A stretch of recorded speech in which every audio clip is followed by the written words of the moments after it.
Bing. La la la la la la la la la. Hey, motherfuckers. It's your boy, the Bathroom Bandit. Feeling real Christmassy up in this bitch.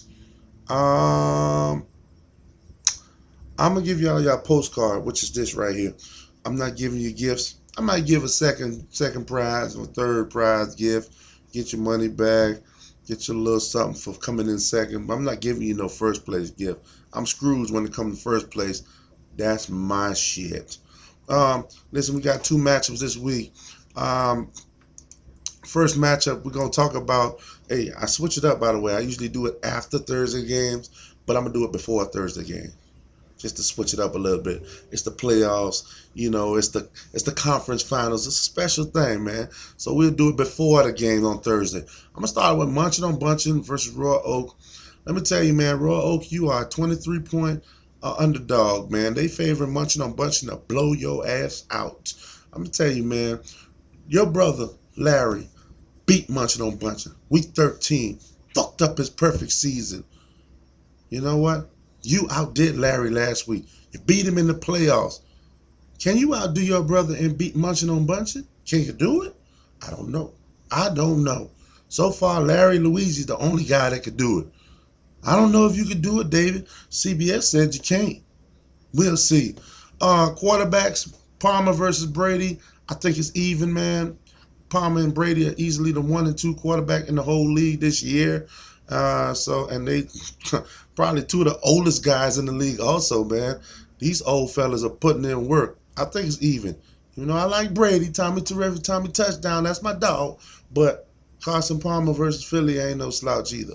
Even. Okay, running backs. Brandon Bolin, D'Angelo Williams for David versus Matt Forte and Jeremy Hill for Munching on Bunching. Listen, dude. Only one running back in here is an all-purpose back at this point in the game. That's D'Angelo Williams. Brandon Bolin is Jeremy Hill. He's the power guy because they have a pass-catching back named James White and Gio Bernard. So they're not all-purpose backs. Matt Forte used to be an all-purpose back until he hurt his knee, and all of a sudden this Langford kid came. Matt Forte got better and healed up, and they still trying him like a running back by committee type of dude. So Matt Forte is no longer a feature back, all-purpose back. He's splitting carries down the middle. So when you got the only featured back on your team, you got to give the advantage to that person. Advantage goes to David in the running back category. Receivers, Megatron, Brandon LaFell versus Hopkins and T.Y. Listen, Megatron going to have a good game. Monday night, prime time, big lights, Listen, it's going to be a high-scoring affair. It's going to be a shootout pretty much. Megatron going to have a huge game. LaFell is going to suck because he can't catch the ball. It's like instead of the gloves they have where the news anchor could catch one of those fucking footballs with them sticky gloves, Brandon LaFell must walk around with no gloves on because he drops every fucking thing. On the other side, you got DeAndre Hopkins and T.Y. Hilton, sure-handed, pure receivers who can catch, run routes, got speed, got the X factors. I like Munching on Bunching receivers over David's receivers. Or should I say Raw Oaks receivers. Next matchup, we got the Richard Rodgers versus Gary Barnidge. Both very good tight ends, especially Richard Rodgers coming on late in the season. Both red zone threats. Both playing pathetic defenses against the tight end. Oakland and Seattle are two of the league's worst defending the tight end. But the thing I'm going to go with is Gary Barnidge is a target monster. He actually is the team's second option in receiving. So he gets the second most targets in the entire team. So I like Barnidge to have a slightly better game than Rodgers. I think they both score a touchdown, but I think Barnidge will have more yards and more catches. Advantage Munching on Bunching. Flex player, Larry Fitzgerald versus Edelman. Larry is Larry. There's no denying how good he is. And he's playing prime time. He got a great quarterback throwing the ball to him against a shaky defense.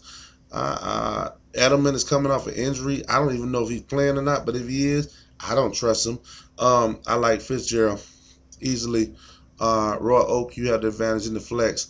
As far as kickers go, kickers really don't matter, man.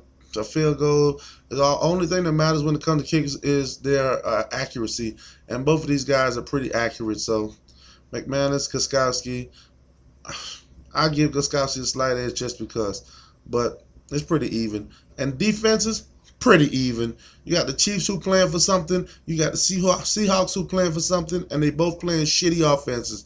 Both of them gonna have amazing games. Both defenses. I think it's even. So looking at it, you got the even at the quarterback.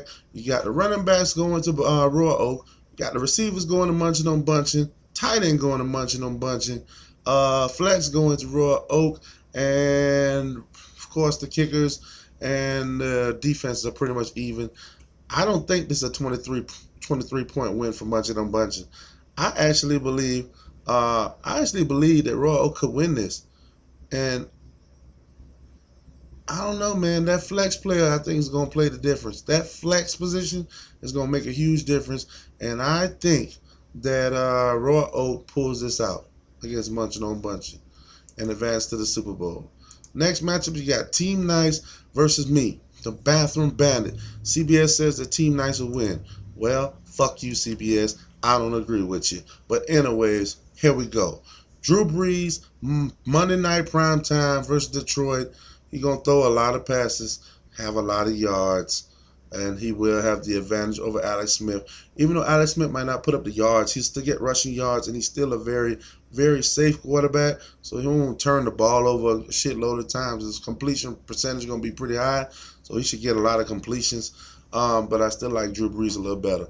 Running backs, Devontae Freeman, LaShawn McCoy for Nice, and Gurley and James White for me.